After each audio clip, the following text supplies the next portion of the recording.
India's biggest block buster ఏది అంటే బాహుబలి 2 అంటూ చెప్పుకుంటూ వస్తున్నాం. ఇప్పుడు India second biggest block buster ఏది అంటే అది కూడా తెలుగు సినిమానే. పుష్ప 2 అని గర్వంగా చెప్పుకోవచ్చు.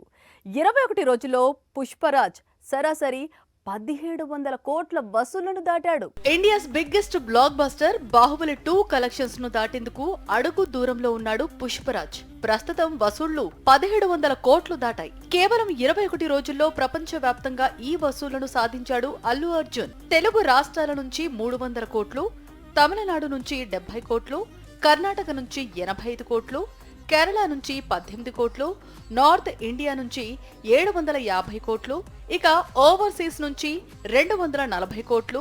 ఇవి పుష్ప 2 కలెక్షన్స్ గురించి ట్రేడ్ వర్గాలు చెబుతున్న లెక్కలు. ఈ లెక్కల ప్రకారం చూస్తే పుష్ప 1500 కోట్ల దగ్గర ఉంటాయి.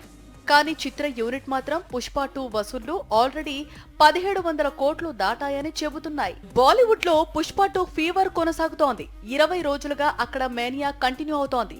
గత శుక్రవారం రిలీజ్ అయిన హిందీ చిత్రం బేబీ జాన్ కంటే కూడా పుష్ప 2 హిందీ వర్షన్ కు ఎక్కువ కలెక్షన్స్ వచ్చాయి అంటే క్రేజ్ ఏ రేంజ్ లో ఉందో ప్రత్యేకంగా చెప్పుకునక్కర్లేదు. మొత్తంగా మరికొద్ది రోజుల్లో హిందీలో పుష్ప సీక్వెల్ 800 కోట్లు, ప్రపంచ వ్యాప్తంగా 1800 కోట్ల వసూళ్లను ఖాయంగా కనిపిస్తున్నాయి.